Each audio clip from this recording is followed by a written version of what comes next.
بسم اللہ الرحمن الرحیم۔ آغاز اس پاک نام سے جو مالک ارض و سما ہے اور جو بڑا رحم کرنے والا مہربان ہے۔ عزیز طلباء، السلام علیکم۔ آپ سب کو اقبالیات کی آج کی کلاس میں خوش آمدید کہتی ہوں۔ آج آن لائن کلاسز کے سلسلے میں ہمارا 27واں لیکچر ہے اور میں آپ کی استاد امارہ طارق آپ سے مخاطب ہوں۔ عزیز طلباء، آپ اس بات سے بخوبی آگاہ ہیں کہ ہم نے اپنے نصاب کا تشریح متن کا حصہ شروع کیا ہوا ہے، جس میں بال جبریل کی منتخب غزلیات کی شرح کروائی جاتی ہے، اور اس شرح کا بنیادی مقصد آپ کو اقبال کے افکار و خیالات، ان کے تصورات اور ان کے شعری جو فکر ہے اور ان سے آگاہی دلوانا ہے۔ آج کا یہ لیکچر بال جبریل کی منتخب غزلیات کا جو حصہ مختص ہے، اس کی آخری کڑی ہے۔ آج اس غزل کا اختتام ہوگا اور اس کے ساتھ ہی ہمارے نصاب کا یہ حصہ مکمل ہو جائے گا۔ تو گویا ہم اپنے نصاب کے ایک حصے کی تکمیل کی جانب گامزن ہیں، اور اس سلسلے میں آج کا یہ لیکچر آخری لیکچر ہوگا۔ اس کے بعد انشاءاللہ ہم نصاب کے اگلے حصے کی طرف بڑھیں گے اور اس کی تدریس کروائی جائے گی۔ تو حسب قاعدہ میں غزل کا متن جو ہے وہ آپ کے گوش گزار کر رہی ہوں، آپ اس کو دیکھ لیجئے۔ عشق سے پیدا نوائے زندگی میں زیر و بم، عشق سے مٹی کی تصویروں میں سوزے دم بدم، آدمی کے ریشے ریشے میں سما جاتا ہے عشق، شاخ گل میں جس طرح باد سحر گاہی کا نم، اپنے رازق کو نہ پہچانے تو محتاج ملوک، اور پہچانے تو ہیں تیرے گدا دارا و جم، دل کی آزادی شہنشاہی شکم سامان موت، فیصلہ تیرا تیرے ہاتھوں میں ہے دل یا شکم، اے مسلماں اپنے دل سے پوچھ ملا سے نہ پوچھ، ہو گیا اللہ کے بندوں سے کیوں خالی حرم۔ تو بال جبریل کی اس غزل کا 5واں اور آخری شعر جو ہے اس کی ہم شرح کریں گے۔ اس شعر کی قرأت کر لی جاتی ہے، کرتی ہوں میں آپ کے سامنے۔ اے مسلماں اپنے دل سے پوچھ ملا سے نہ پوچھ، ہو گیا اللہ کے بندوں سے کیوں خالی حرم۔ مشکل مفاہیم پر ایک نظر ڈالیے گا۔ ملا مراد صاحب دین، اسلام کو جاننے والے مبلغ۔ یہاں ملا سے اقبال اس ظاہری عالم مراد لے رہے ہیں جو اسلام کو پھیلانے کے بجائے اپنے منفی رویوں سے اسے روک رہا ہے۔ حرم خانہ کعبہ، یہاں مراد دنیا اسلام ہے، یعنی ایک مجموعی مفاہیم لیے گئے ہیں۔ شعری موضوعات کو دیکھیے۔ اسلامی دنیا اصل دینداروں اور دین کی اشاعت کرنے والے اہل دانش سے خالی ہو رہی ہے۔ اس کی وجہ ملا یعنی ظاہری ایمان رکھنے والے جو ہیں ان سے مت پوچھو کہ اس کی وجہ کیا ہے، بلکہ مسلمان اپنے دل سے اس کا سبب جاننے کی کوشش کرو۔ تیسرا اس کا موضوع جو ہو سکتا ہے وہ یہ ہے، ہمارے اپنے انفرادی اعمال اور ملا کی غلط تعلیمات اس المیے کا سبب ہے۔ شعر کی شرح کی جانب آئیے۔ تو اقبال در حقیقت اس شعر میں مسلمانوں سے مخاطب ہیں اور انہیں آج کے مسلمانوں کے حالات، اسلامی شعار سے دوری اور اپنے عقائد سے دوری، اپنے دلوں میں صحیح بندگی اور جو مقاصد ہونے چاہیے اس کو بھلانے کا ایک جو طریقہ کار اپنایا ہے مسلمانوں نے، اس پر تنقید کا جو ہے وہ نگاہ کر رہے ہیں اقبال۔ اور اس میں ظاہری ملا جو صرف ظاہری دکھاوے کی عبادت کر رہے ہیں، اور اشارہ یہ ہے کہ اصل میں اللہ والوں سے اسلامی ممالک کے خالی ہونے کا سبب ایک طرح سے خود ملا بھی ہے، جو کہ لوگوں کے تحقیق اور تلاش کے ذریعے صحیح اور سچے دین تک نہیں پہنچنے دیتا۔ ظاہری ملا جو صرف دکھاوے کی عبادت کرتا ہے اور وہ لوگوں کو اصل حقائق اور دین سے قرب کے جو ہے وہ طریقہ کار نہیں بتاتا، بلکہ ایک ایسے گنجلک اور پیچیدہ فتوے اور مسائل بنا کر پیش کرتا ہے کہ جو لوگ ان کی توضیحات سے ذرا سا بھی اختلاف کرتے ہیں ان پر مختلف فتوے عائد کر دیے جاتے ہیں۔ تو اس لیے حرم کی ویرانی کا سبب ایک طرح سے خود ملا ہی کی ذات ہے۔ تو اس شعر میں اقبال نے بڑا خوبصورت طنزیہ انداز بھی اختیار کیا گیا ہے،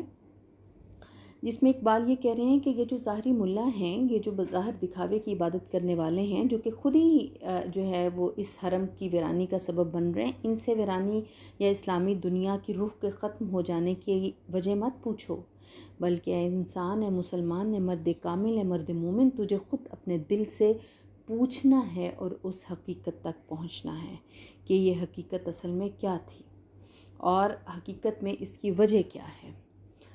تو اقبال کے نزدیک یہ ایک بڑا موضوع ہے اقبال کے افکار و خیالات میں، کہ اقبال کے نزدیک خانقاہوں کے تمام علوم ظاہری اور باطنی، تمام مراقبے اور چلے اور تمام دوسری ریاضتیں اگر مسلمانوں کو صحیح معنوں میں مرد حر، مرد مومن اور مرد مجاہد نہیں بنا پاتی تو یہ سب کچھ محض بیکار ہیں۔ اور وہ تو یہ کہتے ہیں کہ ایسی تعلیم و تربیت سے بچنا اور پرہیز کرنا ہی ضروری ہے۔ تو یہ جو ملا کے ظاہری ملا کے دکھاوے کی عبادتیں، چلے، مراقبے، یہ بیکار ہو جاتے ہیں اگر اس کی تعلیمات و تاثیر سے ایک مرد حر پیدا نہیں ہوتا۔ اور وہ یہ کہتے ہیں کہ یہ حکمت ملکوتی، یہ علم لاہوتی، حرم کے درد کا درما نہیں تو کچھ بھی نہیں، یہ ذکر نیم شبی، یہ مراقبے، یہ سرور، تیری خودی کا نگہباں نہیں تو کچھ بھی نہیں، خرد نے کہہ بھی دیا لا الہ تو کیا حاصل، دل و نگاہ مسلمان نہیں تو کچھ بھی نہیں۔ تو کبھی اقبال پیر حرم سے کہتے ہیں کہ رسم و رہ خانقاہی چھوڑ کر نوجوانوں کو خود شکنی، خود نگری اور خارا شگافی کے طریقے سکھاؤ، اور وہ کہتے ہیں اے پیر حرم رسم و رہ خانقاہی چھوڑ، مقصود سمجھ میری نوائے سحری کا، اللہ رکھے تیرے جوانوں کو سلامت، دے ان کو سبق خود شکنی اور خود نگری کا، تو ان کو سکھا خارا شگافی کے طریقے، مغرب نے سکھایا انہیں فن شیشہ گری کا۔ تو در حقیقت وہ ظاہری ملا اور ظاہری عبادات بتانے والے اور غلط راہ دکھانے والے ملا سے یہ توقع کرتے ہیں کہ وہ اصل دین کے حقائق جو ہیں وہ مسلمان اور اپنے نوجوانوں کو سمجھائیں، جس کا انہیں فائدہ ہو، جو انہیں جو ہے وہ اپنے نفس سے آگاہ کرے اور انہیں جو ہے اس ظاہری عبادت اور مادیت کی طرف نہ لے کے جائے، بلکہ دین کے اصل حقائق جو ہیں اس سے آگاہی دے مسلمانوں کو۔ اور کبھی وہ ہندی مسلمانوں کو سمجھاتے ہیں کہ جس محرومی اور مایوسی میں تم مبتلا ہو اسے مسلمانی نہیں کہتے، اسلام اور مسکینی و محکومی اجتماع ازداد کا حکم دیتے ہیں۔ تم محض اس بات پر کہ تمہیں اس ملک میں نماز پڑھنے کی آزادی حاصل ہے، تم سمجھتے ہو کہ اس ملک میں مسلمان آزاد ہیں؟ تمہیں یہ معلوم نہیں کہ مسلمانوں کی آزادی کا تصور جو ہے وہ عظمت و شوکت سے وابستہ ہے، قوت و طاقت سے۔ اگر تمہیں ہندوستان میں اقتدار حاصل نہیں تو اس کے معنی یہ ہیں کہ نہ تم خود آزاد ہو اور نہ ہی تمہارا اسلام۔ یعنی ایک طرح سے وہ مسلمانوں کو آزادی اور حریت کا سبق بھی دیتے ہیں، اور وہ ظاہری ملاؤں سے بھی اس بات کی توقع کرتے ہیں کہ وہ مسلمانوں کو اصل صرف محض ظاہری 5 وقت کی نماز اور اس کی طرف ہی مائل نہ کرے، اور جو اصل دین کے حقائق ہیں ان سے پردہ پوشی نہ کرے، بلکہ ان کو یہ بتائے کہ اصل میں دین، حریت، آزادی، مساوات کی چیزیں کیا ہیں۔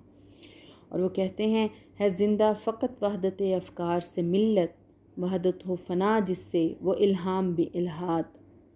وحدت کی حفاظت نہیں بے قوت بازو، آتی نہیں کچھ کام یہاں عقل خدا داد، اے مرد خدا تجھ کو وہ قوت نہیں حاصل، جب بیٹھ کسی غار میں اللہ کو کر یاد، مسکینیوں محکومیوں نومیدی جاوید، جس کا یہ تصوف ہو وہ اسلام کر ایجاد، ملا کو جو ہے ہند میں سجدے کی اجازت، ناداں یہ سمجھتا ہے کہ اسلام ہے آزاد۔ تو ایک طرح سے وہ ملا کو یہاں طنز کا نشانہ بناتے ہیں، اور یہ کہتے ہیں کہ محض جو ہے وہ اگر سجدے کی اجازت ہے تو اس سے مت سمجھ کہ تیرا اسلام فروغ پا رہا ہے، تمہارا دین جو ہے وہ نمو پا رہا ہے، یا اس میں توانائی آ رہی ہے، تمہارے آنے والی نسل جو ہے وہ مضبوط ہو رہی ہے، بلکہ تجھے اپنے دین کی بنیادوں کو مضبوط کرنے کی ضرورت ہے۔ پھر وہ کہتے ہیں یا وسعت افلاک میں تکبیر مسلسل، یا خاک کے آغوش میں تسبیح و مناجات، وہ مذہب مردان خداگاہ و خدا مست، یہ مذہب ملا و جمادات و نباتات۔ تو وہ اقبال کی شاعری میں صوفی و ملا کی شراب الست محض جہد مسلسل اور رزم گاہ حیات سے گریز کا ایک بہانہ ہے، یعنی وہ کہتے ہیں کہ ملا کی یہ جو تبلیغ ہے یہ محض ایک بہانہ ہے جس میں اصل روح جو ہے وہ ختم ہو رہی ہے۔ حقیقت یہ ہے کہ ان میں باطل سے ٹکرانے اور اسے مغلوب کرنے کی صلاحیت ہی باقی نہیں رہی، اس لیے وہ اپنی شکست خوردہ ذہنیت کے ساتھ گوشہ گیر ہو گئے ہیں، یعنی وہ شکست کھا کر الگ کنار جو ہے وہ چلوں کے بہانے مراقبوں کی صورت میں جو وہ ہے گوشہ گیر ہو جاتے ہیں، کنارہ کش ہو جاتے ہیں۔ تو اقبال کے نزدیک رزم گاہ حیات سے بھاگ کر گوشہ گیر ہو جانا مسلمانوں کی بدترین شکست ہے۔ وہ کہتے ہیں مجاہدانہ حرارت رہی نہ صوفی میں، مجاہدانہ حرارت رہی نہ صوفی میں، بہانہ بے عملی کا بنی شراب الست، فقیہ شہر بھی رہبانیت پہ ہے مجبور، کہ مارکے ہیں شریعت کے جنگے دست بدست، گریز کشمکش زندگی سے مردوں کی، اگر شکست نہیں ہے تو اور کیا ہے شکست۔ تو یعنی کیا ہے شکست، کس کو کہتے ہیں اگر یہ شکست نہیں، یہ زندگی کی رزم گاہ حیات سے اگر کوئی ملا کوئی صوفی جو ہے وہ بھاگ کر کنارہ کش ہو جائے تو اصل میں یہ دین کی خدمت نہیں ہے، بلکہ اے مسلمان تجھے تو اس چیز سے جو ہے وہ سبق حاصل کرنا ہے، اور تو نے اپنے دل سے پوچھنا ہے کہ یہ جو ملا کی اصل میں تبلیغ ہے، یہ فکر ہے، یہ تجھے نہیں اپنانی۔ تو اقبال کہتے ہیں کہ رزم گاہ حیات میں ہرگز شکست قبول نہ کرو، اگر تم جمع مردوں کی طرح اس دنیا میں باوقار اور پرشکوہ زندگی نہیں گزار سکتے تو پھر بہادروں کی طرح بلند نصب العین کے حصول کی جد و جہد میں اپنی جان قربان کر دو، کہ یہی ابدی زندگی ہے۔ تو اقبال کا کہ اس لحاظ سے جو ہے وہ بڑا مضبوط ان کی فکر ہے اور سوچ ہے، اور وہ ملا کو للکارتے ہیں اور مسلمانوں کو آنکھیں کھولنے کی جو ہے وہ ایک طرح سے تبلیغ کرتے ہیں۔ ضرب کلیم میں اقبال کی ایک نظم ہے دین و تعلیم، تو اس میں جو ہیں وہ پیران حرم کے جو ہیں وہ اصل میں ان کے حقائق کو کس طرح وہ کھول کے بیان کرتے ہیں۔ یہی ملا جن کی اقبال جو ہے وہ بات کر رہے ہیں، وہ کہتے ہیں مجھ کو معلوم ہے پیران حرم کے انداز، مجھ کو معلوم ہے پیران حرم کے انداز، ہونا اخلاص تو دعوائے نظر لاف و گزاف، اور یہ اہل کلیسا کا نظام تعلیم ایک سازش ہے فقط دین و مروت کے خلاف، اس کی تقدیر میں محکومیوں مظلومی ہے، قوم جو کر نہ سکی اپنی خودی سے انصاف، فطرت افراد سے اغماض بھی کر لیتی ہے، فطرت افراد سے اغماض بھی کر لیتی ہے، کبھی کرتی نہیں ملت کے گناہوں کو معاف، تو جو ہے وہ فطرت کی یہ ایک ضرب سے ڈرا رہے ہیں اقبال مسلمانوں کو کہ یہ گناہ جو ہے وہ کبھی معاف نہیں ہوگا اگر آپ اپنی خودی سے انصاف نہیں کرو گے، اپنی آزادی کو حاصل نہیں کرو گے، اپنے قلب کی بیداری کی طرف نہیں جاؤ گے، اور ملا کے ظاہری اس دکھاوے کے اور غیر فطری دین کی طرف صحیح پہچان کے عرفان کی نگاہ نہیں کرو گے، اور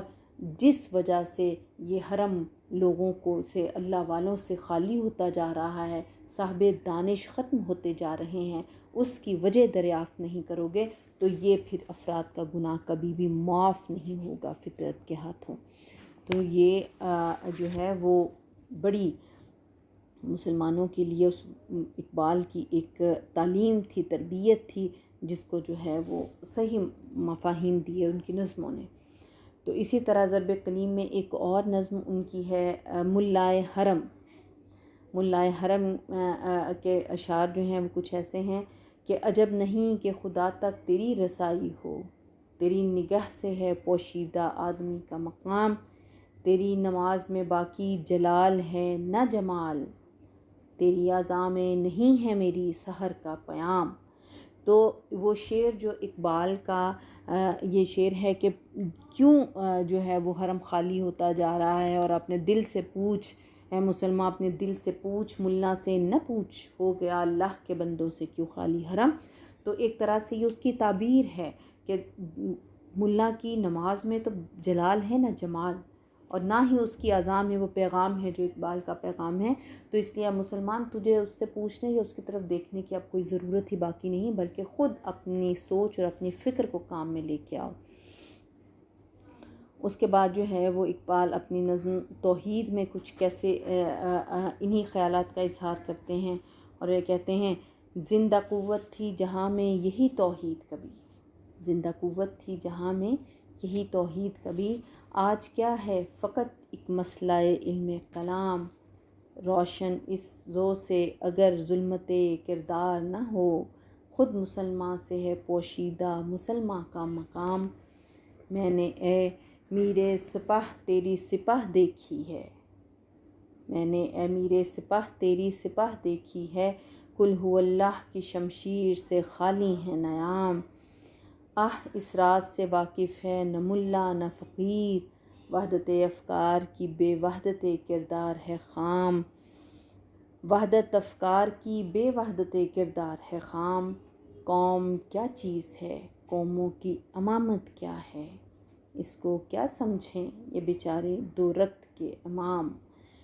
تو یہ جو دو رکت کے امام ملا اور صوفی ہیں، یہ کیا سمجھ سکتے ہیں کہ قوموں کی امامت، قوموں کی رہنمائی، قوموں کی لیڈرشپ کیا چیز ہے۔ تو جس مقام پہ وہ بیٹھے ہیں وہ اپنے اس اصل مقام سے آگاہ ہی نہیں ہیں، تو اے مسلمان مرد مومن، تو نے خود اپنے لیے راہیں متعین کرنی ہیں، اور ان کی راہوں کو جو ہے وہ اپنے لیے حرف آخر مت سمجھو۔ تو یہ ایک طرح سے اقبال نے اپنی ان نظموں میں، اپنے کتاب میں جو ہے وہ ملا کے اصل کردار کی بڑی صحیح ایک طرح سے ڈپکشن کی ہے، اور اس کی صحیح کردار کشی کی ہے۔ تو در حقیقت جب بھی اقبال جو ہیں وہ ملت اسلامیہ کا یا وہ پرانے اپنے جیسے توحید کا جس کا غلغلہ وہ کہتے ہیں ایک عالم میں تھا اور اب وہ نہیں ہے، تو جب وہ اپنے ملت اسلامیہ کا وہ ذکر بڑے جوش و جذبے کے ساتھ کرتے ہیں تو ان کے سامنے در حقیقت اس ملت کا دور حاضر کا نقشہ نہیں ہوتا، بلکہ ان کی نظم میں اسلام، اسلامی زندگی پر پڑتی ہے اپنے ماضی کے حوالے سے، جو رسول اکرم صلی اللہ علیہ وسلم اور صحابہ کرام کی سیرت اور ہمت سے ظہور میں آئی۔ مگر کیا ہوا، جیسے جیسے زمانہ گزرتا گیا یہ صورت مسخ ہوتی چلی گئی، اسلام خاص بندگان میں رہ گیا اور جماعت کی زندگی اس سے بہت کچھ ہٹ گئی، لیکن اسلام ایک ایسی ہماگیر انقلابی اور اصلاحی چیز تھی کہ اس کی مدھم صورتوں نے بھی بحیثیت مجموعی صدیوں تک ملت اسلامیہ کو دیگر معاصرانہ ملتوں کے مقابلے میں پیش ہی رکھا۔ یا پھر اقبال کی نظر اس مستقبل پر ہے جس میں اسلام کے حقائق جو زندگی کے ابدی حقائق ہیں، ارتقاء حیات سے تمام دنیا پر آشکار ہو جائیں گے۔ اقبال کسی خاص قوم یا ملت کا عاشق نہیں، وہ اسلام کا عاشق ہے، خواہ وہ کہیں پایا جائے۔ اس وقت اس کو اسلام نہ تو مشرق میں نظر آتا ہے، یعنی اقبال نہ تو یہ دیکھتے ہیں کہ اسلام کی اصل روح نہ تو مشرق میں ہے نہ مغرب میں، اور مسلمان کہلانے والی ملت تو اس سے خاص طور پر محروم دکھائی دیتی ہے۔ ایک عام قاعدہ ہے کہ اپنی ملتوں کے پرستار ان کی نسبت بڑے کبر و ناز سے بات کرتے ہیں، ان کے عیوب کی پردہ پوشی کرتے اور ان کی اصلی یا موہوم خوبیوں کو دو چند کر کے دکھاتے ہیں۔ اقبال کی یہ روش نہیں، ان کو تو ایک نصب العین اور زندگی میں اس کے متحقق کرنے والے افراد یا اقوام سے واسطہ ہے۔ اور وہ دیکھیے کہ اقبال اپنی موجودہ قوم اور ملت کے حالت پر کس قدر افسوس اور دکھی دل اور قلب مجروح کے ساتھ وہ کیا کہتے ہیں۔ وہ کہتے ہیں، عشق بے پرواہ گیا، فکر فلک پیما گیا، تیری محفل میں نہ دیوانے نہ فرزانے رہے، وہ جگر سوزی نہیں وہ شعلہ شامی نہیں، فائدہ پھر کیا جو گرد شمع پروانے رہے، رو رہی ہے آج ٹوٹی ہوئی مینا اسے، کل تک گردش میں جس ساقی کے پیمانے رہے، آج ہیں خاموش وہ دشت جنوں پرور جہاں، رقص میں لیلا رہی لیلا کے دیوانے رہے، وائے ناکامی متائے کارواں جاتا رہا، کارواں کے دل سے احساس زیاں جاتا رہا۔ تو کیا ہے کہ ایک طرح سے اقبال کے نزدیک وہ نگاہیں نا امید اور بجلیاں آسودہ دامان خرمن ہو گئی ہیں، اور وہ کہتے ہیں کہ وہ جو بجلیاں کبھی جو ہیں وہ کڑکتی تھیں گرجتی تھیں ختم ہو گئی ہیں، ملتوں کی آبرو اور ان کا اقتدار ان کی جمعیت کی بدولت ہوتا ہے، اور جس میں کوئی فرد اپنے تئیں محض ایک فرد نہیں بلکہ ایک پوری جماعت کا ایک عضو سمجھا جاتا ہے۔ تو یہ بات اتحاد مساوات تو مسلمانوں میں سے ویسے غائب ہو گئی، اور جو ہے وہ ایک جو فرد ملت کو قائم کرنے کے لیے رابطے کا کام کرتا ہے وہ ختم ہو گیا۔ فرد قائم ربط ملت سے ہے تنہا کچھ نہیں، موج ہے دریا میں اور بیرون دریا کچھ نہیں۔ تو کیا ہے اقبال کے نزدیک تو پھر یہ سارا جو ہے تصویر ہی الٹ گئی، اور کبھی وہ پھر شکوہ اللہ کے حضور کرتے ہیں، پھر جواب شکوہ میں خدا کی زبان سے اس ملت مرحومہ کے متعلق کیا کچھ نہیں کہا۔ تو یہ کیا ہے، مختلف اپنی شاعری کے ذریعے اقبال نے مختلف نظموں کے ذریعے اور اپنے مختلف طریقہ کار سے انہوں نے اس ملت اسلامیہ کو دوبارہ سے زندہ کرنا چاہا ہے، اور کبھی وہ جو ہے ملا اور صوفی کو جو ہے اصل حقائق کی طرف آنے کی تبلیغ کرتے ہیں اور ان کو اصل راستہ بتاتے ہیں، اور کبھی وہ جو ہے وہ مسلمان نوجوانوں سے نسل نو سے مخاطب ہوتے ہیں کہ وہ خود جو ہے اپنے حالات کو دیکھیں اور خود جو ہے وہ اپنی کوئی راہ متعین کریں، اور وہ ان کی جو تعلیمات کو جو ایک طرف کر دیں اور اصل میں جو ہے اپنی زندگی کے راہیں متعین کریں اور اس منزل کی طرف گامزن ہوں۔ تو اقبال نے دراصل اپنی قوم کو بیدار کرنے میں، اپنی قوم کو جگانے میں، ان کو اپنی اصل زندگی کی طرف اور اپنے اصل مقاصد حیات کی طرف آنے کے لیے ہر طریقہ کار آزمایا۔ وہ اپنے صحیح ہتھیاروں سے لیس رہے اور اپنی قلم سے جو ہے مسلسل جہاد کرتے رہے۔ تو اس شعر میں بھی انہوں نے جو ہے مسلمانوں کو اپنی خود فکر اور سوچ کو کام میں لانے کی بات کی ہے، اور ملا اور صوفی کی تعلیمات کو کل نہیں سمجھا، اور یہ کہا ہے کہ ان کی ظاہری ملا کی عبادات سے پر مت جاؤ، اور ان کے فتووں سے اور ان کے محض ظاہری سجدوں کی حالت میں نہ جاؤ، بلکہ یہ دیکھو کہ وہ کیا وجوہات ہیں جن کی وجہ سے اللہ کے بندوں سے حرم کے خالی ہونے کا مطلب یہی ہے کہ دنیا اسلام میں جو ہے وہ مسلمان اپنی دین سے دوری کی جو ہے وہ سزا بھگت رہے ہیں، اور کیوں مسلمان جو ہیں وہ ایک طرح سے اپنے اصل جو ان کا مقصد ہے، ان کی زندگی کی پہچان ہے، مقام ہے، اس سے کیوں دور ہوتے چلے جا رہے ہیں۔ تو یہ اقبال جو ہیں ان کے نزدیک تو یہی ہے، وہ کہتے ہیں کہ زبان سے یہ کلمہ تو پڑھتے ہیں لیکن کسی کے قالب میں سوز روح میں احساس نظر نہیں آتا، اور پیغام محمد کا صلی اللہ علیہ وسلم کا کسی کو پاس نہیں۔ واعظ قوم جاہل اور خام خیال ہیں، کہ واعظ قوم جو ہیں وہ ملا اور صوفی کی بات کرتے ہیں کہ واعظ قوم تو جاہل اور خام خیال ہیں، ان کے واعظ میں نہ حکمت کا ساز ہے نہ محبت کا سوز، مؤذن کی اذان میں روح بلالی نہیں، استدلالی بھول بھلیوں والے فلسفے نظر آتے ہیں، لیکن کوئی غزالی اب ملت میں سے نہیں ابھرتا، نہ حیدری فقر ہے اور نہ دولت عثمانی، جسے دیکھو وہ ذوق کے تن آسانی میں مست ہے، ایسا معلوم ہوتا ہے کہ اس ملت نے خودکشی پر کمر باندھ رکھی ہے، غیور و خوددار مسلمان نظر ہی نہیں آتے، ذرا ذرا سے اختلاف پر شیشہ قوت پاش پاش ہو جاتا ہے، قوموں کی توقعات اپنے نوجوانوں کے ساتھ وابستہ ہوتی ہیں، لیکن اقبال کہتے ہیں کہ میرے ملت کے نوجوانوں کا تو کیا حال ہے، وہ کہتے ہیں کہ شوق پرواز میں مہجور نشیمن بھی ہوئے، بے عمل تھے ہی جواں دین سے بدظن بھی ہوئے، ان کو تہذیب نے ہر بند سے آزاد کیا، لا کے کعبے سے صنم خانے میں آباد کیا۔ تو عہد نو کی بجلی تمام اقوام کہن پر گری ہے، تمام قدیم انداز و افکار حیات ایندھن کی طرح جل رہے ہیں، ملت اسلامیہ کے پیراہن میں بھی شعلے بھڑک اٹھے ہیں، اس آتش نمرود کو اقبال کا خیال ہے ابراہیمی ایمان ہی گلشن بنا سکتا ہے، لیکن افسوس کہ اس ملت میں تو وہ ایمان نظر نہیں آتا۔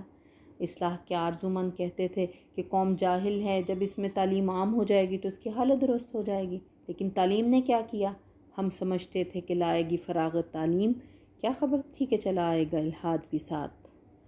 تو گھر میں پرویز کے شیریں تو ہوئی جلوہ نما، لے کے آئی ہے مگر تیشہ فرہاد بھی ساتھ۔ تو جو ہے وہ اقبال کے نزدیک مسلمانوں نے جو ہے وہ اپنی غفلت سے اپنا نگیں گنوا دیا، اپنا مرتبہ گنوا دیا، اور ستاروں کی سی شان ختم کر ہو گئی، اور ان کے پاس ان کے آبا کی جو ایک مرتبہ تھا، ان کی دولت تھی، وہ بھی انہوں نے گنوا چھوڑی۔ تو اب پھر اقبال امید کی طرف آتے ہیں، پھر اقبال جو ہے وہ مسلمانوں کو نسل نو کو یہ سمجھاتے ہیں کہ تو ان سب چیزوں سے، ملا صوفی کی تعلیمات سے اور ان چیزوں سے الگ ہو کر اپنی فکر سے سوچو کہ ایسا کیوں ہوا ہے۔ تو جو ہے وہ خلاصہ کلام در حقیقت یہی ہے کہ اقبال اس شعر میں بھی مسلمانوں کو خود سے اپنی جد و جہد، اپنی تحرک اور اپنے تن آسانی کو چھوڑ کر عقل و خرد سے کام لینے کی بات کرتے ہیں، اور یہ سمجھانے کی کوشش کرتے ہیں کہ اس ظاہری عبادات سے ہٹ کر تم خود بہتر ہے کہ یہ سوچو کہ کیا ہمارے زوال کے اسباب کیا ہیں، اور ہم نے آئندہ اپنا لاہ عمل کیا مرتب کرنا ہے۔ تو عزیز طلباء، اس کے ساتھ ہی جو ہے وہ آج کا لیکچر اپنے اختتام کو پہنچتا ہے، اور اب جو ہماری غزلیات کی شرح کا حصہ مکمل ہو گیا ہے،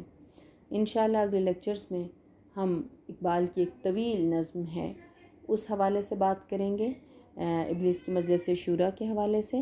اور ہم آپ کا جو یہ نصاب کا حصہ مکمل ہو گیا ہے، آپ سے میری نصیحت بھی ہے، اور آپ کو میں یہ ایک طرح سے پیغام بھی دینا چاہوں گی کہ آپ اس تمام حصے کو ایک دفعہ ذہن نشین کریں، اس کی دہرائی کریں، اور اچھے طریقے سے اس کو تیار کر لیں، تاکہ کسی قسم کا کوئی ابہام جو ہے وہ آپ کے ذہنوں میں نہ رہے، اور انشاءاللہ پھر ہم اگلے لیکچر اور نصاب کے اگلے حصے کی طرف چلیں گے۔ تب تک کے لیے آپ مجھے اجازت دیجیے، بہت شکریہ، اللہ حافظ۔